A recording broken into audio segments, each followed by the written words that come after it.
जब एसकेएम की मीटिंग होती थी, जोगिंदर सिंह उगराहा उस मीटिंग में शामिल होते थे। जब भी एसकेएम ने किसी प्रोग्राम की कॉल दी, जोगिंदर सिंह उगराहा ने वो एक्शन किया। मीटिंगों में तो 500 बंदे जाते थे, मीटिंगों में तो हरियाणा के भी बहुत से लोग जाते थे। नहीं, जो जोगिंदर सिंह उगराहा को तो बुलाना पड़ता ना, सबसे बड़ा संगठन है आपका पंजाब का। आप ये देखो, राजोवाल ने पिछले चुनाव में आम आदमी पार्टी का समर्थन किया। टिकैत का तो बारे में सभी जानते हैं कि वो तो हर बार आंदोलन को बेचता है। आप टिकैत अपने इस आंदोलन में 10-15 दिन बाद आया है। किसी भी पोलिटिकल पार्टी ने सपोर्ट कर सकता, आइडियोलॉजी किसी की विचारधारा कोई किसी को पसंद कर सकता, ਉਹਦੇ ਨਾਲ ਤੁਰ सकता, पर ਐ थोड़ी हो गया कि उसने उस पार्टी ने अंदोलन बेचता। MLA MP ਜਾਂ देश ਦੇ ਵਿੱਚ ਕੋਈ ਵੀ ਚੋਣ ਹੈ ਜੋ ਉਹ ਲੜ ਸਕਦਾ। ਠੇਕਾ ਥੋੜੀ ਕਿਸੇ ਨੇ ਲੈ ਰੱਖਿਆ ਕਿ ਜੇਕਰ ਰਾਜ ਘਰਾਣੇ ਨੇ, ਜੇਕਰ ਵੱਡੇ ਵੱਡੇ ਪੋਲੀਟੀਕਲ ਸਿਸਟਮ ਨੇ, ਉਹਨਾਂ ਦੇ ਧੀਆਂ ਪੁੱਤ ਹੀ ਚੋਣ ਲੜਨਗੇ, ਆਮ ਕਿਸਾਨ ਕਿਉਂ ਨਹੀਂ ਚੋਣ ਲੜ ਸਕਦੇ? ਇਹ ਗੱਲ ਦੱਸੋ ਮੈਨੂੰ। ये जो किसान नेता अब अपनी राजनीतिक स्वाद पूरा करने के लिए शायद ये उसमें अब नेता नहीं होंगे। ये दोबारा होगा आंदोलन, इसमें कोई दो राय नहीं, और बहुत जल्द होगा, बहुत जल्द होने वाला है। जो किसान आंदोलन की ये मूवमेंट है ना, जो ये लड़ाई है, आप इस लड़ाई को बहुत छोटा करके देख रहे हो। अच्छा, एक बात बताओ मुझे कि आप किसी भी पॉलिटिकल इंसान का नाम ले रहे हो कि उसने यह आयोजित किया है, प्रोग्राम किया है, कि किसी व्यक्ति की इतनी ताकत है। जब किसान नहीं रुके, सरकार को ये चीज मालूम थी अगर 26 जनवरी को हम किसानों को रोकेंगे ना तो किसानों ने रुकना नहीं है, इसलिए रोका नहीं उन्होंने। आज क्यों नहीं भारत सरकार है ना, उनको किसानों को पहले से एडवांस में पैसे देती कि भाई आप दाल उगाओ, आप तिलहन उगाओ, आप फलानी चीज उगाओ, क्यों नहीं देती? वो बाहर वालों को पैसे देती है, वहां वो फ्री में चीज मंगवाती है क्या?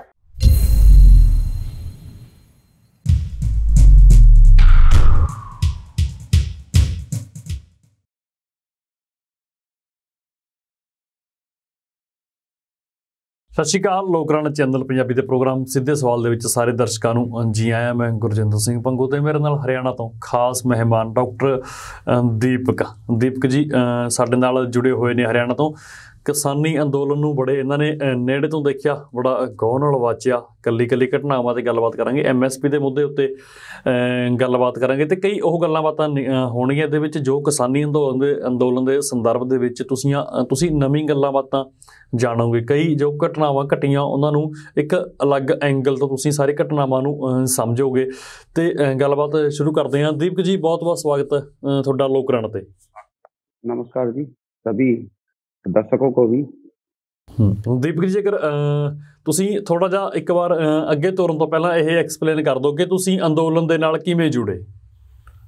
आम आंदोलन के नाल जब आपका आंदोलन जब 26 नवंबर को जब आया और एकदम इतना हुजूम जो हरियाणा में आया और पूरे के पूरा पंजाब उठ के आया, तो आपसे आपकी वहाँ की बातें तो हम सुन ही रहे थे, तो हमारे लोगों ने भी आपके आंदोलन के साथ है ना जुड़ना शुरू किया। आपके यहाँ खाने का प्रबंध सब कुछ किया और हर आदमी ने जितना सामर्थ्य था उनका उसी हिसाब से आपके इस आंदोलन को पूरा का पूरा साथ दिया। और तभी से हम एज ए मीडिया पर्सन भी 26 तारीख से ही वहाँ टिकरी बॉर्डर पे हमारा जाना हुआ। सिंधु बॉर्डर पे तो हमारा जाना बहुत कम हुआ, क्योंकि एज ए पत्रकार हम टिकरी बॉर्डर पे ज़्यादा गए। और जिस हिसाब से आपने आंदोलन को मैनेज किया वो पूरा का पूरा काबिल तारीफ है। उसके बारे में हमारे पास कहने को कोई भी शब्द नहीं है। बिल्कुल दीपक जी, जेकर कई घटनावां नूं जोड़ के गल कीती जावे, जो अंदोलन दे विच कई घटनावां घटियां, भावें 26 जनवरी तो बाद काफ़ी गल्लां निकल के सामने आईयां। हरियाणा की खास सपोर्ट रही इस अंदोलन नूं, तुसीं भी दस दिओ कि हरियाणा ने वध चढ़ के अंदोलन दे विच हिस्सा लिया। जो कई घटनावां घटियां, अहम घटनावां, तुसीं भी उन्हां घटनावां ते गलबात करना चाहुंदे हो, भावें 26 जनवरी की घटना होवे, लखीमपुर घटना होवे, उस तो बाद एक किसान जथेबंदी दे उत्ते कुछ ਨੁਮਾਇੰਦਿਆਂ ਵੱਲੋਂ ਜਾਂ ਤੁਸੀਂ ਕਹਿ ਸਕਦੇ ਕੁਝ ਆਗੂਆਂ ਵੱਲੋਂ ਹਮਲਾ ਉੱਥੇ ਕੀਤਾ ਗਿਆ, ਸੱਟਾਂ ਵੀ ਲੱਗੀ ਗਈਆਂ, ਉਸ ਤੋਂ ਬਾਅਦ ਪੁਲਿਸ ਦੀ ਗ੍ਰਿਫਤਾਰੀਆਂ ਹੋਈਆਂ, ਅਸੀਂ ਸਾਰੇ ਜਾਣਦੇ ਹਾਂ। ਜੋ ਘਟਨਾਵਾਂ ਘਟੀਆਂ ਇਸ ਅੰਦੋਲਨ ਦੇ ਵਿੱਚ, ਤੁਸੀਂ ਹਰਿਆਣੇ 'ਚ ਬੈਠੇ ਹੋ, ਪੰਜਾਬ ਦਾ ਇੱਕ ਆਪਣਾ ਵਿਊ ਪੁਆਇੰਟ ਹੈ, ਹਰਿਆਣਾ ਦੀ ਇੱਕ ਆਪਣੀ ਸੋਚ ਹੈ, ਤੇ ਤੁਹਾਡੀ ਆਪਣੀ ਸੋਚ ਹੈ, ਤੁਸੀਂ ਲਗਾਤਾਰ ਵਾਚ ਕਰ ਰਹੇ ਸੀ ਸਾਰੀ ਘਟਨਾਵਾਂ ਨੂੰ, ਕਿਵੇਂ ਦੇਖਣਾ ਚਾਹੁੰਦੇ ਹੋ ਉਹਨਾਂ ਸਾਰੀ घटनावां जो आंदोलन ਦੇ ਵਿੱਚ ਘਟੀਆਂ? घटना में सबसे ज्यादा जो कारण था, हमारा आंदोलन बहुत अच्छे से चल रहा था और इतना लंबा आंदोलन आज तक के इतिहास में चला नहीं। लेकिन जो 40 जो जत्थेबंदियां थी, पानी वहां पे मारा गया, उन लोगों ने किसान आंदोलन को यूज किया है। इसमें इसमें कोई दो राय नहीं, क्योंकि अभी जैसे अब हरियाणा में मैक्सिमम केसेज है, हरियाणा के किसानों पे मैक्सिमम केसेज है। अगर वो 10 दिन और किसान भाई बैठ जाते, वो नेता बैठ जाते, किसानों की इसमें कोई गलती नहीं मानता। किसानों ने इतने अच्छे से इस आंदोलन में इतनी अच्छा अनुशासन का काम किया है जिसके बारे में हमारे पास कोई समझ नहीं है।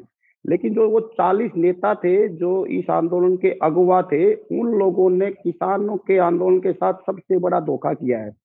इसमें आपका टिकैत लगाओ, योगेंद्र यादव लगाओ, और अभी जो नई नई पार्टियां बन रही हैं, गुरनाम चंडूनी है, ये सारे के सारे आज पता चल रहा है कि किसी न किसी राजनीतिक पार्टियों के हाथों में खेल रहे थे। अगर ये 10 दिन और रुक जाते तो हमें एमएसपी भी मिलता और हमें हमें हमारे जितने भाइयों पे केसेस थे वो भी वापिस होते। नहीं, ये बात आप जी ਇਹ ਗੱਲ ਤੁਸੀਂ ਕਿਸ ਆਧਾਰ ਤੇ ਕਹਿ ਸਕਦੇ ਹੋ ਕਿ ਜੋ ਇਹ ਆਗੂ ਸੀ ਇਹ ਸਿਆਸੀ ਪਾਰਟੀ ਦੇ ਹੱਥਾਂ ਦੇ ਵਿੱਚ ਖੇਡ ਰਹੇ ਸੀ? आप ये देखो, राजोवाल ने पिछले चुनाव में आम आदमी पार्टी का समर्थन किया। टिकैत का तो बारे में सभी जानते हैं कि वो तो हर बार आंदोलन को बेचता है। आप टिकैत अपने इस आंदोलन में 10-15 दिन बाद आया है। टिकैत ने इस कानून बनने के बाद टिकैत ने इन कानूनों की तारीफ की है कि हमारा सालों का मुद्दा आज हमें है ना कामयाब हो गया।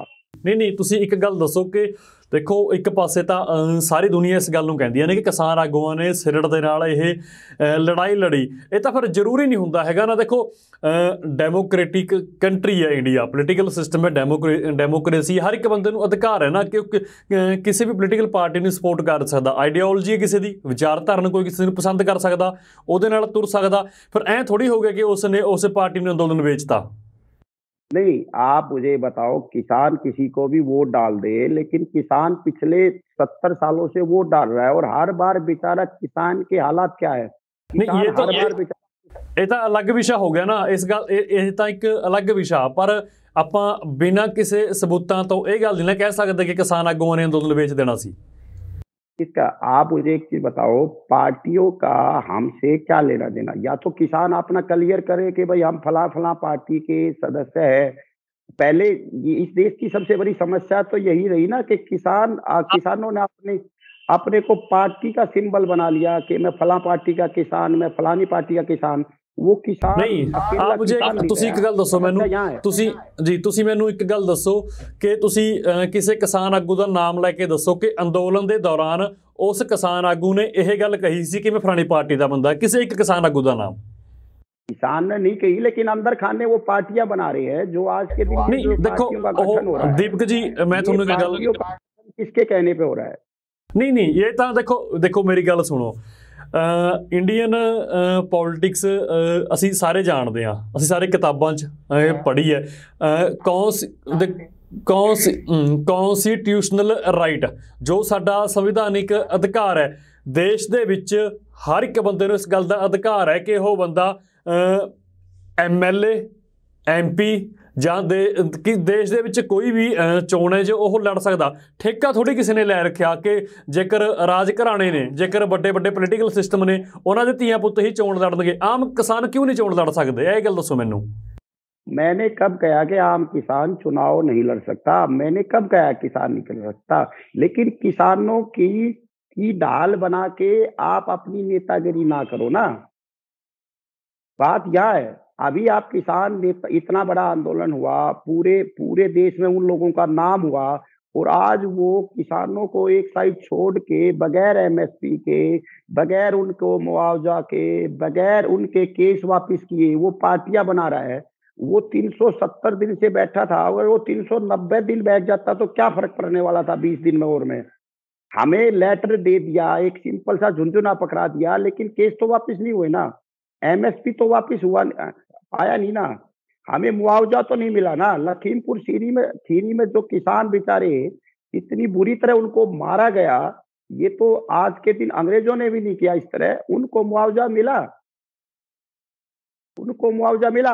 और आप कह रहे हो कि ये बात नहीं हुई, जब तक लखीमपुर खीरी में राकेश टिकैत बैठा रहा डीएम के सामने, तब तक वहां किसी नेता को एंट्री नहीं हुई, ना राजनीतिक नेता को ना किसान नेता को।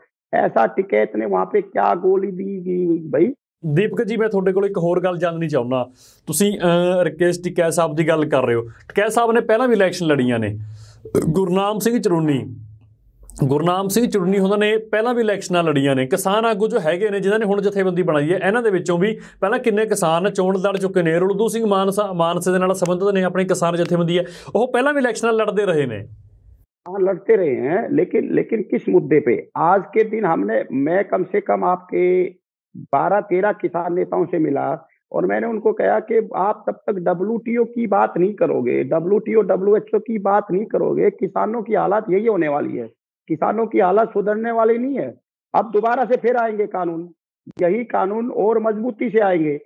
अभी तो इसमें 2-3 कमजोर पॉइंट थे सरकार की तरफ से, अभी इसको और मजबूती करके आएंगे। आप ये बात कहते हैं कि ये कानून फिर आएंगे, तो आंदोलन भी फिर होगा ना।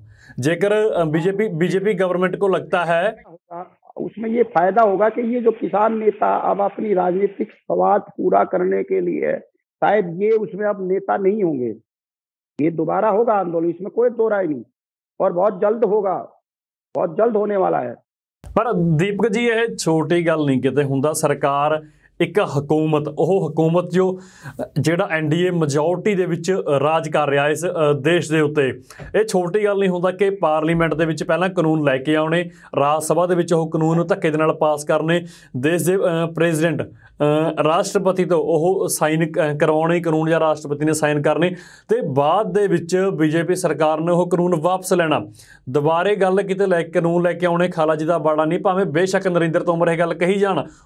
ਜਿਸ ਗੱਲ ਦਾ ਤੁਸੀਂ ਜ਼ਿਕਰ ਕਰ ਰਹੇ ਹੋ ਕਿ ਕਾਨੂੰਨ ਦੁਆਰੇ ਫਿਰ ਆਉਣਗੇ, ਨਰਿੰਦਰ ਤੋਮਰ ਇਸ ਗੱਲ ਤੋਂ ਮਾਫੀ ਮੰਗ ਗਏ। ਉਹ ਕਹਿੰਦੇ ਕਿ ਮੈਂ ਇਹੋ ਜਿਹੀ ਗੱਲ ਨਹੀਂ ਕਹੀ ਕਿ ਕਾਨੂੰਨ ਵਾਪਸ ਆਉਣਗੇ। ਇਹ ਛੋਟੀ ਗੱਲ ਨਹੀਂ ਕਿ ਕਾਨੂੰਨ वापस आ जाए। दीपक जी ऐसा है, आप देख लेना, अभी आप 1 साल बाद देख लेना, अगर ये दोबारा आप ये सामने देख लेना। और ये जो आंदोलन है, ये आंदोलन भी संघ के लोगों द्वारा प्रायोजित आंदोलन था, और अभी वो आपको बहुत जल्द पता चल जाएगा। इस आंदोलन के दौरान इस देश का सारा संसाधन बेचा जा चुका है। नहीं, आप ये बात बताएं कि जो ये किसान आंदोलन था, ये किसने आयोजित किया था ये आंदोलन, आप इल्जाम लगा रहे हो? अमरिंदर इसका पूरा का पूरा मेन होल था। अमरिंदर के द्वारा किया गया था ये मामला। अमरिंदर कहाँ है?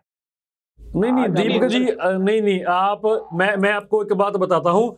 जो किसान आंदोलन की ये मूवमेंट है ना, जो ये लड़ाई है, आप इस लड़ाई को बहुत छोटा करके देख रहे हो। अच्छा, एक बात बताओ मुझे कि आप किसी भी पॉलिटिकल इंसान का नाम ले रहे हो कि उसने ये आयोजित किया है, प्रोग्राम किया है, कि किसी व्यक्ति की इतनी ताकत है, एक व्यक्ति की, इंडिविजुअल पर्सन की इतनी ताकत है कि वो पंजाब में, हरियाणा में, उत्तर प्रदेश में, महाराष्ट्र में, राजस्थान में, इंग्लैंड में, यूएसए में, कनाडा में, ऑस्ट्रेलिया में एक व्यक्ति आंदोलन खड़ा कर दे? कैसे हो सकता है?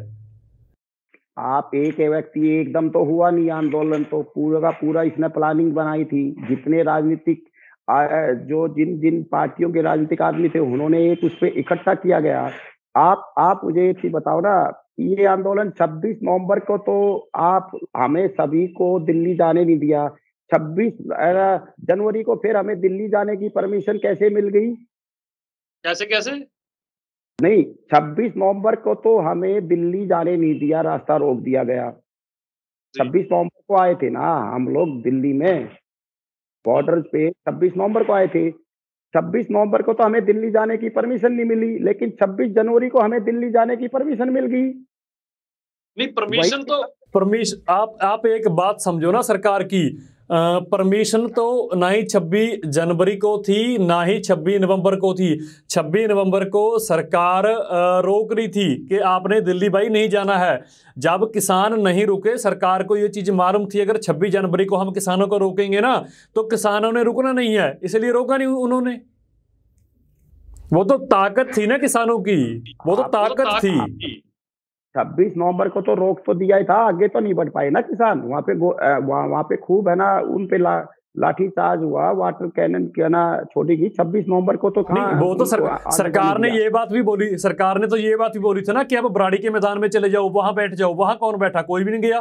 तो किसानों का प्रोग्राम देखो, आप एक बात समझो, आप किसानों का प्रोग्राम था कि हम Kundli border, Singhu border, Ghazipur border, Tikri border, हम ये बॉर्डर जाम करेंगे क्योंकि दिल्ली का मेन हाईवे है, मेन रास्ते हैं, हम यहाँ से दिल्ली को जाम करेंगे।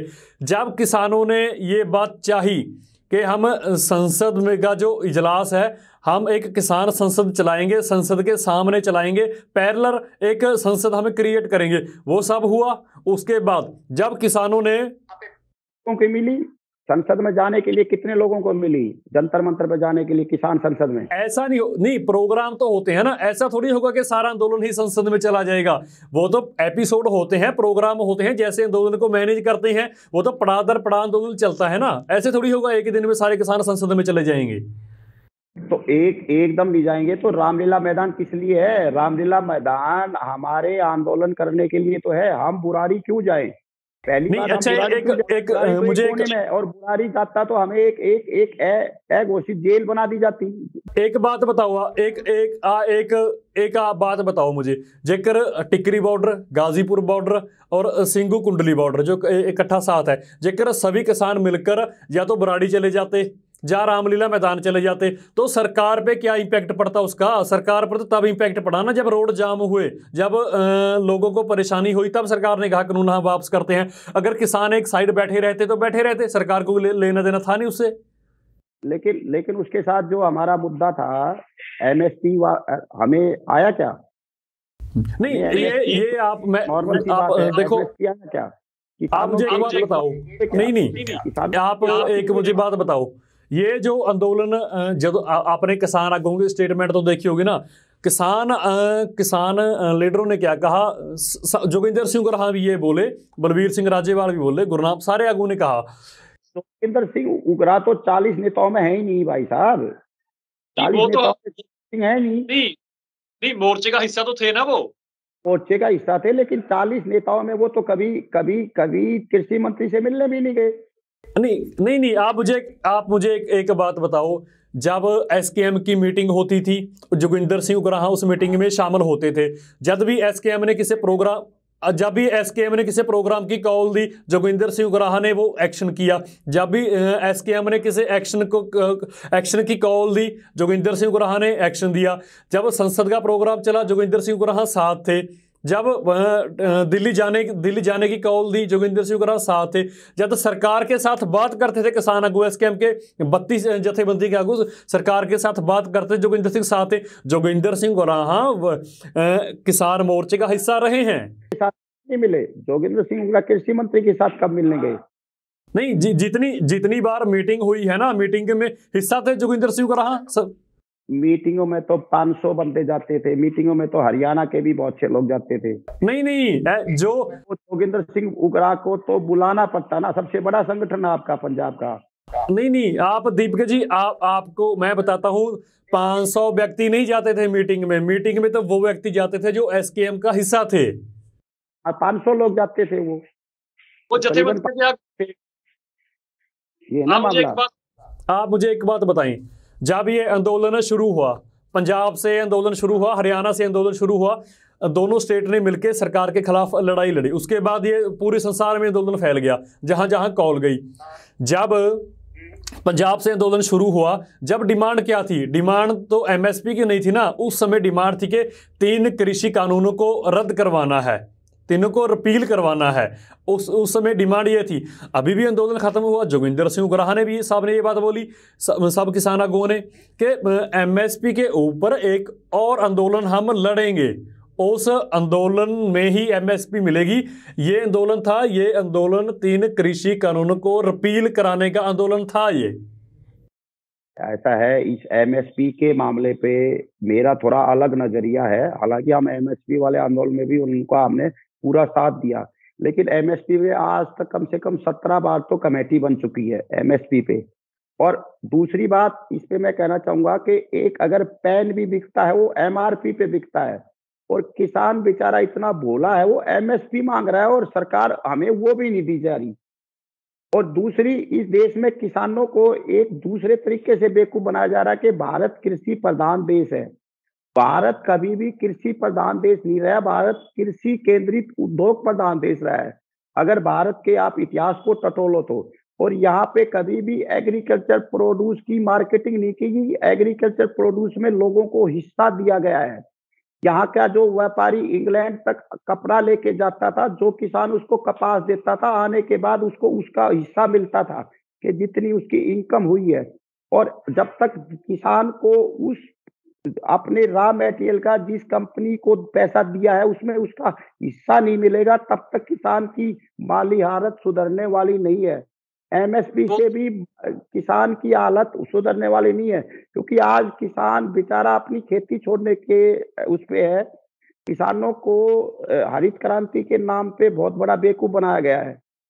आज आज क्यों नहीं इस भारत सरकार है ना, उनको किसानों को पहले से एडवांस में पैसे देती कि भाई आप दाल उगाओ, आप तिलहन उगाओ, आप फलानी चीज उगाओ, क्यों नहीं देती? वो बाहर वालों को पैसे देती है, वहां वो फ्री में चीज मंगवाती है क्या? बताओ आप मुझे। नहीं, वो तो देखो, वो ਤਾਂ ਅਸੀਂ ਸਾਰਾ ਜਾਣਦੇ ਹਾਂ। ਜੋ ਤੁਸੀਂ ਗੱਲ ਕਰ ਰਹੇ ਹੋ, ਬੜੀ ਅੱਛੀ ਤੁਸੀਂ ਗੱਲ ਕੀਤੀ ਕਿ ਕਿਸਾਨਾਂ ਨੇ ਜਿਹੜਾ ਢਿੱਡ ਭਰਿਆ। ਤੁਸੀਂ ਗ੍ਰੀਨ ਰੈਵੋਲੂਸ਼ਨ ਦੀ ਗੱਲ ਕੀਤੀ, ਬਿਲਕੁਲ ਗ੍ਰੀਨ ਰੈਵੋਲੂਸ਼ਨ ਨੇ ਦਿੱਤਾ ਕੀ ਕਿਸਾਨੀ ਨੂੰ? ਪੈਸਟੀਸਾਈਡ ਦਿੱਤਾ, ਮਸ਼ੀਨਰੀਕਰਨ ਦਿੱਤਾ, ਕੈਂਸਰ ਦਿੱਤਾ, ਕਾਲਾ ਪੀਲੀਆ ਦਿੱਤਾ, ਕਿਸਾਨਾਂ ਨੂੰ ਕਰਜ਼ਾ ਦਿੱਤਾ, ਸੁਸਾइड ਦਿੱਤੀਆਂ। हाँ, और कर्जे पे भी मैं आपके आपके चैनल के माध्यम से, चाहे मेरा नंबर दे देना, जो किसान कर्जे से दुखी है उसकी भी हम मूवमेंट चला सकते हैं, क्योंकि हमारे पास इतना ताम जाम नहीं है। क्योंकि जो कर्ज है ये भी किसानों को बेवकूफ बनाया जा रहा है। एक्चुअल में ये कर्ज ही पैसा है, और जितना पैसा हमारी जेब में घूम रहा है ये किसी ने कहीं पे कर्ज लिया। इस पे हम कभी बाद में बात कर लेंगे।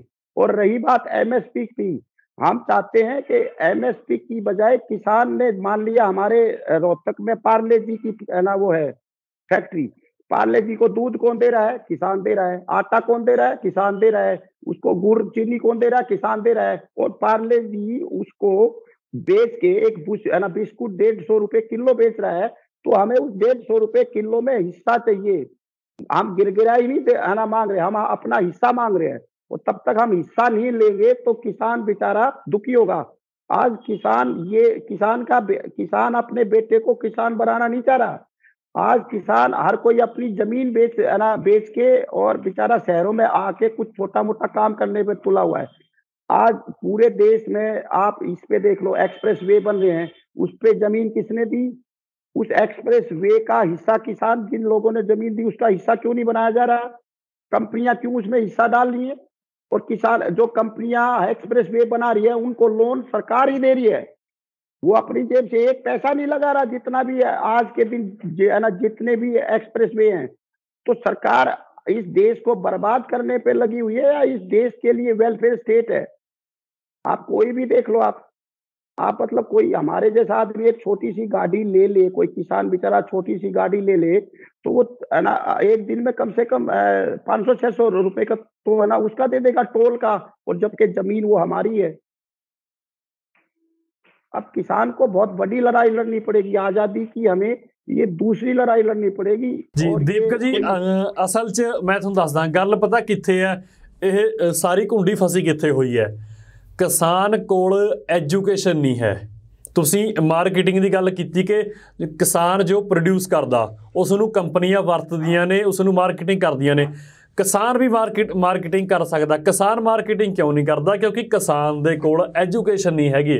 ਕਿਸਾਨ ਕੋਲੇ ਸਰਕਾਰ ਵੱਲੋਂ ਕੋਈ ਸੰਸਾਧਨ ਪ੍ਰੋਵਾਈਡ ਨਹੀਂ ਕਰਾਇਆ ਜਾਂਦਾ, ਕਿਸੇ ਤਰ੍ਹਾਂ ਦੀ ਕੋਈ ਸਬਸਿਡੀ वगैरह नहीं दी जाती। किसान को एजुकेशन की घाट है।